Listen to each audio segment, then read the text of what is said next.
네, 반갑습니다. 김재원 전 최고위원은 또 최고위원의 도전장을 내민 걸로 알고 있는데요. 지금 국민의힘 전당대회에서 윤심 경쟁이 치열한데 우리 김재원 최고위원님은 윤심입니까? 윤심 호소인입니까? 무슨 뭐 낭인입니까? 친박입니까? 도대체 누구십니까?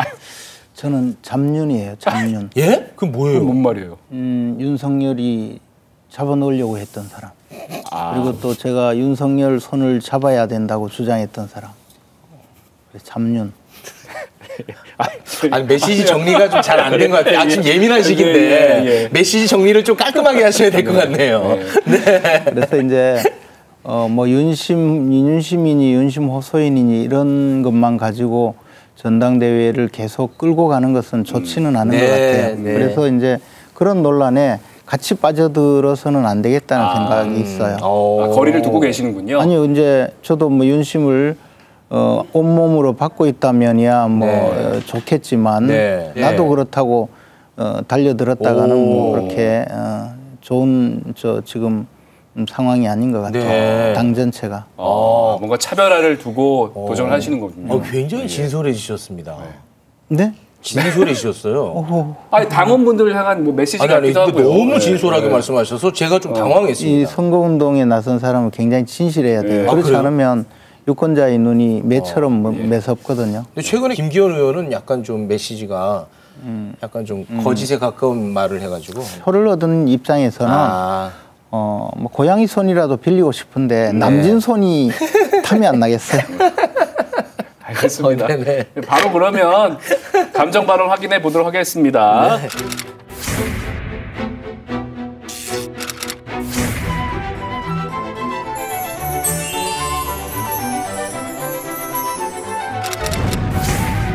안철수 후보는 대통령하고는 좀 이렇게 반대쪽 입장에 있는 분이시니까 갑자기 윤심 호소인이 등장하는 것 같은 느낌이 들어서. 윤심은 없다고 말씀하시지 않았습니까? 안 전 대표가 대통령 주변 인사들을 많이 공격을 했습니다. 대통령에게 국무위원을 해임하라 뭐하라 공개적으로 말하는 것은 그런 사람이 당대표가 될 때 과연 당과 대통령실이 원만하게 소통이 되겠습니까? 안철수 후보가 그 위중한 2달밖에 안 되는 인수위 시절에 24시간 잠적을 한 적이 있었습니다. 뭔가 불만이 있어가지고 대통령께서는 공직의 무게를 굉장히 중요하게 생각하시는 분입니다. 굉장히 그 분개를 하셨고요. 그게 사실 나경원 케이스와 똑같은 겁니다. 윤심이 김기현 의원한테 있는 건 100% 맞아요? 저는 뭐 100% 확실하다고 생각합니다. 저는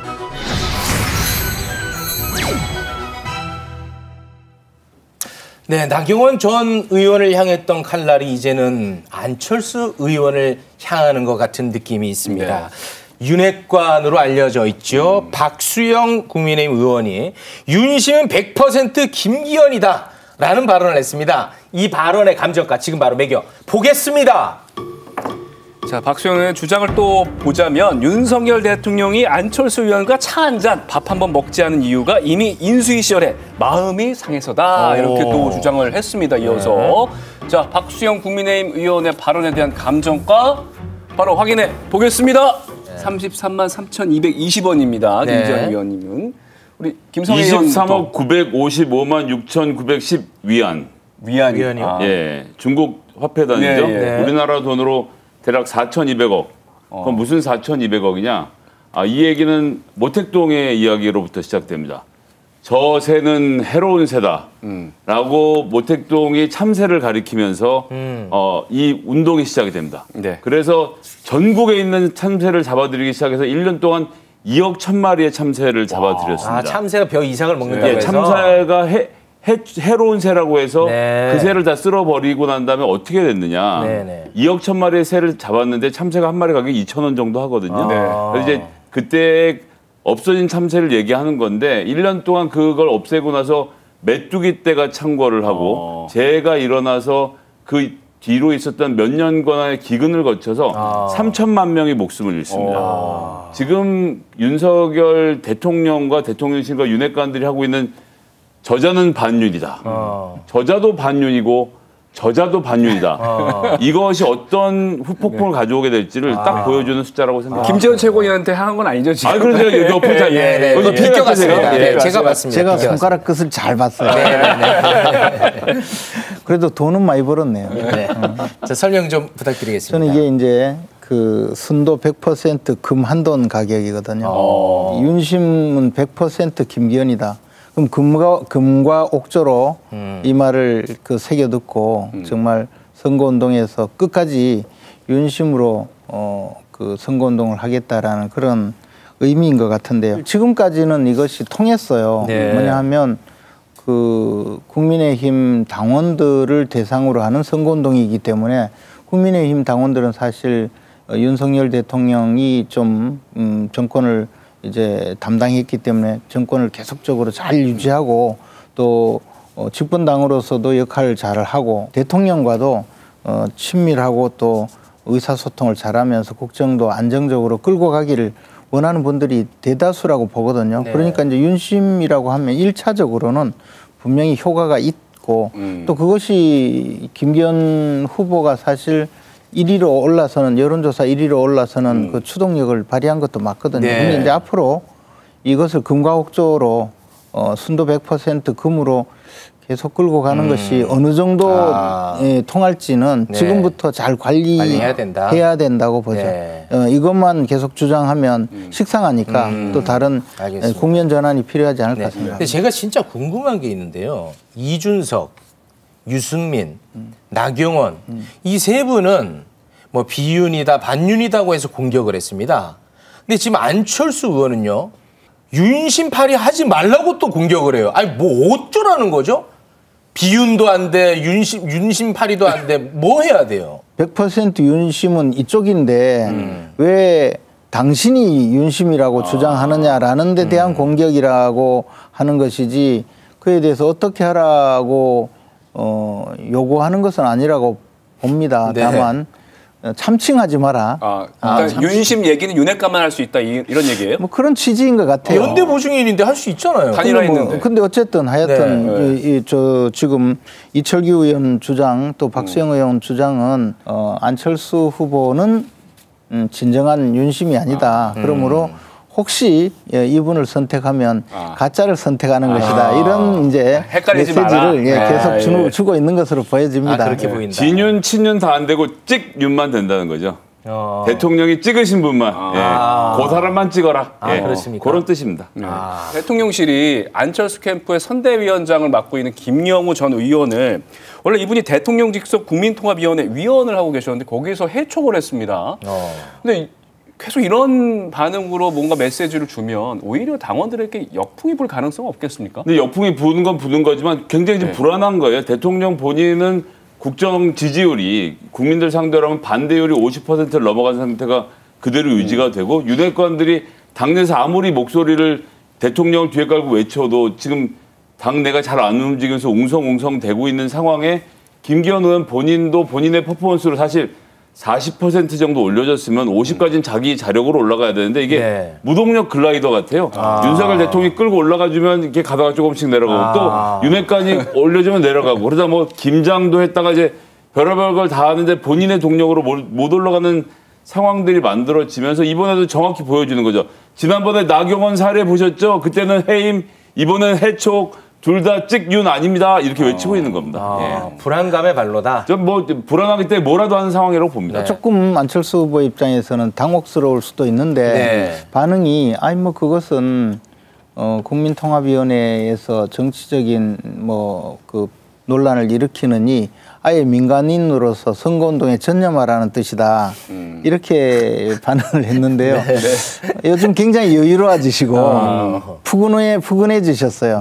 이것도 지지율의 어떤 효과가 아닌가 생각을 하는데 전당대회 이제 본선이 이제 4명이 올라갑니다. 뭐 1, 2등은 뭐 저도 알 것 같은데 나머지 2명이 누가 될까 참 궁금해지는데 예측이니까요, 예측. 그렇죠. 근데 지금 이제 여론조사에 천하람 위원장이 등장하지 않는 상황에서는 황교안 전 대표가 3등이었어요. 일정한 또 지지율이 있거든요. 그리고 조경태 의원과 윤상현 의원이 서로 앞다투어 이제 4, 5등을 그 교체하고 있거든요. 네. 이런 상황에서 천하람 위원장이 뛰어들면 아마 그 4등 자리를 차지할 가능성이 꽤 높지 않을까 생각을 합니다. 왜냐하면 지금 당분간 굉장히 그 당분간 이 뉴스의 중심에 서게 되거든요. 그래요? 그런데 지금 컷오프 날짜가 얼마 안 남았어요. 일주일 남았어요. 예. 네, 그래서 컷오프는 이제 당원들을 대상으로 한 여론조사로 정하거든요. 네. 이슈에 등장하면 인지도가 높아지면서 그 여론조사에는 금방 등장하는 경향이 있어요. 저는 아마 천하람 위원장이 4등이 될 가능성이 꽤 있다. 지금 20, 30대 이준석 지지층들 같은 경우 유승민은 저렇게 되고 이준석 대표 내쫓기는 과정 통해서 몰라 이번 선거에 관심 안 가질 거야 했던 상황이 지금 오늘 갑자기 바뀐 거 아닙니까? 그럼 여론이 확 올라오게 될 테고 그렇게 되면 저는 이 사람들이 적극적으로 응답을 하는 상황이 만들어질 것이기 때문에 예선 통과는 황교안 대표 이분 또 이제 부정선거 신앙단 활동이 또 한 5% 정도 콘크리트 투표가 있기 때문에 올라오실 거고 저는 조심스럽게 천하람 위원장이 3등까지도 노려볼 수 있다는데 아마 등수가 공개되지 않을 테니까요. 알 수는 없겠지만 그렇게 내분으로 좁혀질 것이다. 이렇게 보고 있습니다. 그리고 오늘 또 좀 논란이 된 내용 중에 하나입니다. 지난해 대통령 관저 선정 과정에서 천공이 관여했다는 의혹이 제기가 됐는데 오늘 또 고발당했었어요. 국방부 전 대변인이죠. 부승찬 그 전 대변인의 책을 통해서 다시 한번 이 의혹이 제기가 됐는데 천공 개입설 또 다시 이제 주장하고 나서면서 이게 또 논란이 보도가 많이 되고 있습니다. 어떻게 보고 계십니까?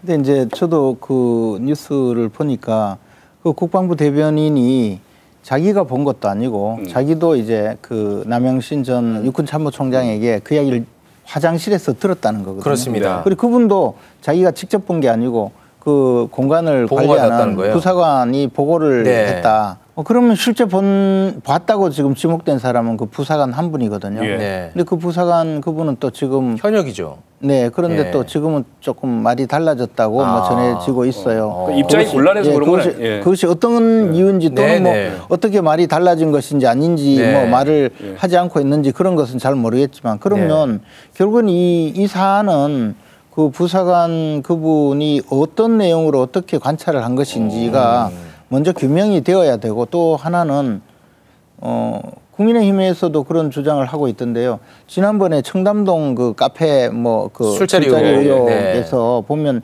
처음에 그 발설을 했던 뭐 이른바 그 첼리스트란 여자분 그분의 이야기는 정말 그 리얼했지 않습니까? 사실적이고 녹취가 그런데 이제 나중에 뭐 엉뚱한 것으로 완전히 정말 예상을 뒤엎고 이상한 방향으로 전개가 되고 말았는데 이 문제가 과연 어디로 또 솟구쳐 달아날지도 사실은 알 수 없죠. 더군다나 대통령실이 만약에 이런 일이 있었다면 그리고 그 본 사람이 명백히 있다면 무조건 아니라고 주장을 하고 그냥 넘길 수 있을까? 저는 그런 면에서 좀 의문이고요. 결국에는 그 부사관 한 분의 전원 외에는 아무것도 남아있지 않기 때문에 그것을 규명하기 전에 이것이 맞다 틀리다 하고 국회에서 또 불러서 국정조사하자 하고 했다가는 또 어떤 일이 벌어질지 모른다는 거죠. 알겠습니다. 우리 김성애 위원님 얘기 들어볼게요. 일단 부승찬 씨가 이제 이거 일기를 썼던 것이 2022년 4월 1일에 일고 그 당시에는 파일로 남아있다라는 것이 하나 있고요. 두 번째는 여기에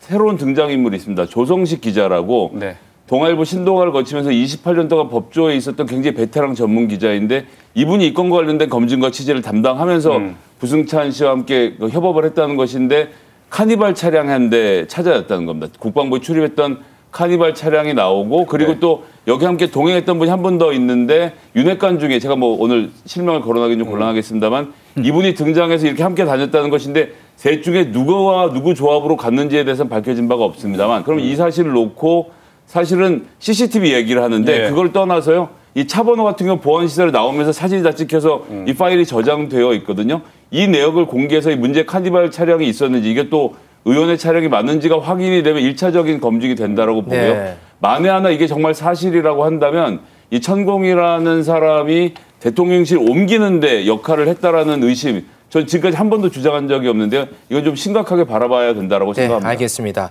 국방부 전 대변인을 향해서 대통령실에서 고발을 또 검토한다고 하니까 저는 이 건에 대해서는 빠지도록 하겠습니다. 여기서 급하게 마무리 짓겠습니다. 함께해 주신 두 분 고맙습니다. 고맙습니다.